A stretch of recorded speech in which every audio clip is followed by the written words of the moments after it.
সকালে চা করা থেকেই আজকের দিনটা শুরু করলাম। আর জানো তো, প্রতিদিনের মতো কিন্তু আজ সকাল সকাল ব্লগটা শুরু করিনি। আজ অনেকটা বেলা করে ব্লগটা শুরু করলাম। আসলে আজ তো রবিবার ছিল, সে কারণে ইচ্ছে করে একটু বেলা করে ঘুম থেকে উঠেছি। যেহেতু অফিস আদালত স্কুল সব কিছুই বন্ধ, ছুটির দিন, সে কারণে আমিও একটু আজকে ছুটি মানিয়ে নিলাম। বেশ বেলা করে ঘুম থেকে উঠেছি। তো ঘুম থেকে উঠে এখন সর্বপ্রথমে হাত মুখ ধুয়ে ফ্রেশ হয়ে বাসি কাজ তো করেই নিয়েছি। তো এখন আমি চা করে নিয়েছি, আর চা করা থেকেই কিন্তু আজকের দিনটা শুরু করলাম। শুভ সকাল আমার প্রিয় বন্ধুরা, সকলে কেমন আছো? আশা করছি যে যেখান থেকে আমার এই ভিডিওটি দেখছো সকলে ভালো আছো, সুস্থ আছো। আর আমরাও খুব ভালো আছি। অরুণাচল প্রদেশের এই ছোট্ট পাহাড়ি গ্রাম থেকে আমি মামনির সংসারের আরও একটি নতুন ব্লগে তোমাদের সবাইকে স্বাগত জানিয়ে তোমাদের সবাইকে সাথে নিয়ে আজকের ব্লগটি শুরু করে দিয়েছি। আমি আশা করছি আজকের ব্লগটিও তোমাদের খুব ভালো লাগবে, তাই সম্পূর্ণ ব্লগটি জুড়ে আমার সাথে থাকার অনুরোধ রইল। আজ হলো রবিবারের সকাল, ঘড়ির কাঁটায় বেজেছিল সকাল 8টা। আর সকাল 8টা থেকেই আমি তোমাদের সবাইকে সাথে নিয়ে আজকের ব্লগটি শুরু করে দিয়েছি। যারা নতুন এসেছো, আমার ব্লগটি যদি ভালো লাগে প্লিজ একটি লাইক করে চ্যানেলটি সাবস্ক্রাইব করে আমার পাশে থেকো। আর যারা আগের থেকেই আমার পাশে আছো তাদেরকে আমার অসংখ্য অসংখ্য ধন্যবাদ, আর আমার মন থেকে অনেক অনেক অনেক ভালোবাসা। যেহেতু অনেকটা বেলা করে ঘুম থেকে উঠেছি, তাই কিন্তু চা খেয়ে আর দেরি করলাম না। চাটা খেয়ে নিয়ে সঙ্গে সঙ্গে আমি ভাতটা বসিয়ে দিলাম, কারণ ভাতটা হতে তো অনেকটাই সময় লাগবে। তো ভাতটা বসিয়ে দিয়ে বাদবাকি কাজকর্মগুলো করি, তাহলে কাজগুলো আমার হয়ে যাবে আর ভাতটাও হয়ে যাবে। সে কারণে কিন্তু আগে গিয়ে আমি ভাতটা বসিয়ে দিয়ে এলাম। ভাতটা বসিয়ে দিয়ে তারপর সোজা বেডরুমে চলে এলাম। আসলে কি বলতো, ওই যে দেরি করে ঘুম থেকে উঠেছি, এখনও বিছানাটা গোছানো হয়নি, তাই ভাবলাম না, ভাতটা যেহেতু বসিয়ে দিয়েছি বিছানাটা গুছিয়ে নিই। তো বিছানাটা সুন্দর করে গুছিয়ে মশারিটা ভাঁজ করে রেখে দিয়ে একদম কম্বল দুটোকে নিয়ে চলে এলাম রোদ্দুরে মেলে দিতে। আর দেখো চারিদিকে খুব সুন্দর কিন্তু রোদ্দুর উঠে গেছে। এইদিকে টুকিটাকি কাজকর্ম সারতে সারতে এসে দেখি বেশ কিন্তু আমার ভাতটা হয়ে গেছে। তো তাই ভাতের মাড় ঝরাতে চলে এলাম। আর সাধারণত আমি এভাবেই ভাতের মাড় ঝরাই।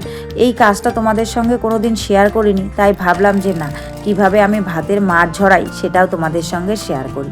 তো এই দেখো বন্ধুরা, এভাবেই কিন্তু আমি ভাতের মাড় ঝরাই। আসলে কি বলতো, এখানে তো তেমন একটা ঝরানোর মতন গামলা টামলা বা কোনো কিছু নেই, তাই এভাবেই।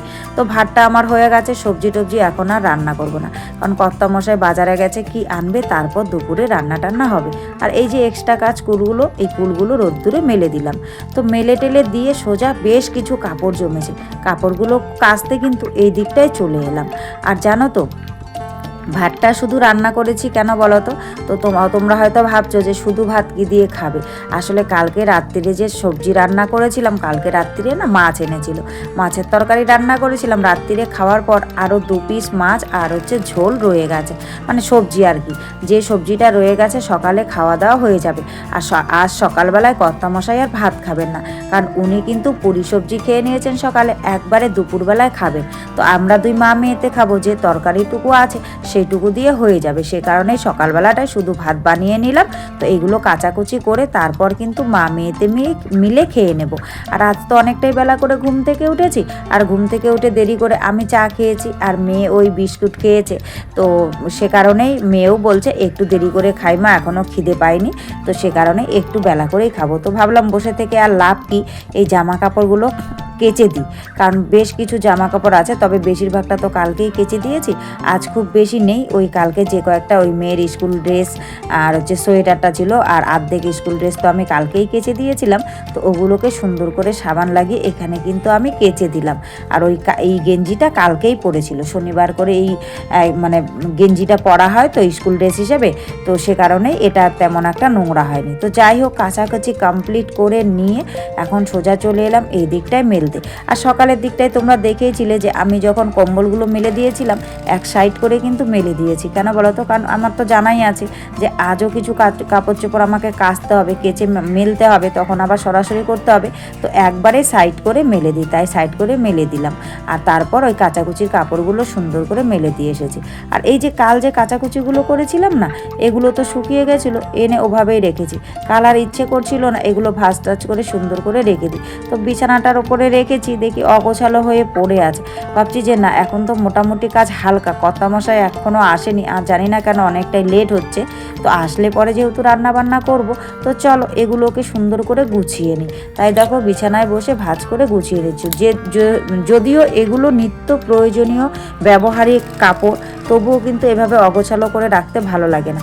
আলনা হলে পরে আলনায় ভাঁজ করে রাখা যায়, যেহেতু আমাদের এখানে আলনা নেই সে কারণে ভাবছি এরকম করে ভাঁজ করে সুন্দর করে রেখে দিই, না হলে না অগোছালোভাবে দেখতে একদমই বাজে লাগে। আর বিশেষ করে আমার অগোছালোভাবে থেকে অভ্যেসও নেই, সে কারণেই কিন্তু সুন্দর করে ভাঁজ করতে বসে গেলাম। ভাঁজ করা হয়ে গেছে, এগুলোকে এখন গুছিয়ে রাখতে হবে। তো তাকটা দেখি যা ইচ্ছা তাই অবস্থা, আর অনেকগুলো কাপড় চোপড় আছে, যেগুলো প্রয়োজনীয় নয় ভাবছি সেগুলোকে সুন্দর করে একদম গুছিয়ে রেখে দেবো, আর যেগুলো নিত্য প্রয়োজনীয় সেগুলো এখানে ভাঁজ করে রেখে দেবো। অগত্যা বেশি কাপড় চোপড় রাখলে পরে জঙ্গলও হয়, আর রাখার জায়গাও মেলে না। আর জানো তো সপ্তাহে একদিন আমি কিন্তু এভাবেই ঘরদোরগুলো গুছিয়ে রাখি, তাহলে সারা সপ্তাহ না বেশ তেমন একটা কষ্ট হয় না। সারা সপ্তাহ কিন্তু বেশ ভালোভাবে এই টুকিটাকি কাজকর্মের মধ্য দিয়েই চলা যায়। আর সপ্তাহে একদিন এভাবেই আমি ডিপ ক্লিন করে ঘর দোর সুন্দর করে ঝাড়ফাট পরিষ্কার করে রাখি, এবং সেটা কিন্তু হোক শনিবার কিংবা রবিবার, কারণ শনি রবিবারে সাধারণত সময় পাই। তো সে কারণেই সপ্তাহে এই দিনগুলোতেই আমি কিন্তু এই ডিপ ক্লিনের কাজগুলো করি আর কি। মানে সপ্তাহে একদিন এই কাজগুলো করলে সারা সপ্তাহ বেশ আরামেই কিন্তু সুন্দর করে মানে সংসারের টুকিটাকি কাজকর্মের মধ্য দিয়ে দিন চলে যায়। আর ওইদিকে টেবিলের নিচে দেখতে পাচ্ছ যে মেয়ে দেখো বারবির মানে কি বলবো, ওখানে বারবি হাউস বানিয়েছে, ওখানেই রেখেছে, ওগুলো তোলা যাবে না বলছে মা, ওগুলোকে কিন্তু তুলবে না। তো ওগুলো ওখানেই আছে। আর কি বলো তো, একটুখানি ওভাবে খেলতে না দিলে হয় না, এখনই তো খেলার বয়স, বড় হলে তো আর খেলতে চাইবে না, তাই না? এখন ছোট আছে, এখনই খেলতে যাচ্ছে, আর একটু বড় হলেই খেলার ইচ্ছেটা চলে যাবে। তো যাই হোক ওগুলো ওভাবেই থাক। এদিকে যেগুলো নিত্য প্রয়োজনীয় সেগুলো আমি তাকের মধ্যে রেখে দিলাম, আর যেগুলো লাগবে না এখন আপাতত সেগুলোকে ভাবছি অন্য জায়গায় রেখে দেবো। দেখো কতগুলো কাপড় এক্সট্রা, এগুলো এখানে রেখে দিলে ওই তাকটার মধ্যে জায়গাও ধরে না, সে কারণে এগুলোকে সরিয়ে দিলাম। সরিয়ে দিয়ে এখন ভাবছি এগুলোকে কোথায় রাখবো। তো আমাদের তো এখানে আলমারি টালমারি কোনো কিছু নেই। তো এই যে ট্রলিটা আছে, ট্রলিগুলো সবগুলো কিন্তু জামা কাপড়ে ভর্তি, যেগুলো সাধারণত সবসময় ইউজ হয় না সেগুলোকে ট্রলির ভিতরে ভরে রাখি, আর যেগুলো সবসময় ইউজ হয় সেগুলোকে ওই তাকের মধ্যে রেখে দিই, আর উপরে ওই যে র্যাক ট্যাকগুলো টাঙানো আছে ওগুলোতে ঝুলিয়ে রাখি। তো এগুলো যেহেতু এখন আর লাগবে না, সে কারণে ভাবছি যে একদম ট্রলিতে ঢুকিয়ে রাখি। আবার এখানে সেখানে তো সচরাচর এখানে যাওয়াও হয় না, কারণ এখানে যেতে গেলে অনেকটাই সময় লাগে, অনেকটাই দূর, এখানে সাধারণত ঘরেই থাকি। তাই ভাবছি এক্সট্রা সোয়েটারগুলো যেহেতু ধোয়া কাচা হয়ে গেছে, এগুলোকে সুন্দর করে গুছিয়ে ট্রলিতে করে রেখে দিই, তাহলে বেশ ইঁদুরে টিঁদুরেও কাটতে পারবে না, আর হচ্ছে নোংরাও হবে না। সে কারণে সব জিনিসগুলোকে সুন্দর করে কিন্তু ট্রলিতে আমি গুছিয়ে রেখে দিলাম। এখন জায়গা মতো ট্রলিটা নিয়ে রেখে দেবো। তো যাই হোক গোছাগুছির কাজ তো কমপ্লিট হয়ে গেছে, এখন হচ্ছে ডিপ ক্লিন করার পালা, পরিষ্কার পরিচ্ছন্ন। তো ঘরগুলোকে সুন্দর করে কিন্তু আমি ঝাড়পাট দিয়ে নিয়েছি, আর বললাম না সপ্তাহে একদিন আমি এভাবেই কাজগুলো করি। তো চোখের নিচটি সুন্দর করে ভালো করে ঝাড় দিয়েছি, আর উপর টোপরগুলো ঝাড়ু দিয়ে ঝুলটুলগুলো ঝেড়েছি, কিন্তু সেগুলো না তোমাদের সঙ্গে আর শেয়ার করিনি। ওই বললাম না ক্যামেরা মানে লাগাতে হয়, আমার তো কোনো স্ট্যান্ড নেই, স্ট্যান্ড ছাড়া আমি ভিডিও করি। তো সে কারণেই হচ্ছে আমার না সব কিছু শ্যুট করতে একটু অসুবিধে হয়, সে কারণে সেগুলো আর তোমাদের সঙ্গে আমি কিন্তু শ্যুট মানে শেয়ার করতে পারলাম না। তো যাই হোক ঘরের ভেতরগুলো সুন্দর করে ঝাড়ফাট দিয়ে কমপ্লিট করে নিয়েছি। এখন সামনের দিকটা সুন্দর করে ঝাড়ু দিয়ে দেব, আর বস্তাগুলো যে আছে এইগুলোকেও রোদ্দুরে আজকে মেলে দেব। আসার পর তো ওগুলো কেচে দিয়েছিলাম, তো এখন আর কাচাকুচির প্রয়োজন নেই, এখন একটুখানি রোদ্দুরে দিয়ে ঝেড়ে নিয়ে গেলেই হয়ে যাবে। তো বস্তা আর পাপোশ দুটোকে এখানে কিন্তু রোদ্দুরে দিয়ে দিলাম, এখানে খুব সুন্দর রোদ্দুর পড়েছে। তো চলো এখন ঘর দোরগুলো সুন্দর করে ঝাড়ু দিয়ে নিই। ঝাড়ু টাড়ু দিয়ে এই উঠোনটা কিন্তু এখন আর ঝাড়ু দেবো না, কেন বলো তো, এখন তো অনেকটাই বেলা হয়ে গেছে, সকালবেলায় ঝাড়ু দিয়েছিলাম, তো এই নোংরাগুলো এখানে ফেললে বাজে দেখা যাবে ঠিকই, কিন্তু এখন উঠোনটা ঝাড়ু দিতে গেলে না প্রচুর ধুলো উঠবে। সে কারণে ভাবছি একবারে সন্ধ্যের আগে আগে বিকেলের দিকে একটুখানি জল ছড়িয়ে দিয়ে উঠোনটাকে ঝাড়ু দিয়ে নেব, কারণ এখানে এখন যদি ঝাড়ু দিতে যাই অনেকখানি জল দিতে হবে, তবুও ধুলো উঠবে। তো যাই হোক বন্ধুরা, সব মিলিয়ে আজকের ব্লগটা তোমাদের কেমন লেগেছে অবশ্যই কিন্তু তোমরা কমেন্ট করে জানাতে ভুলো না।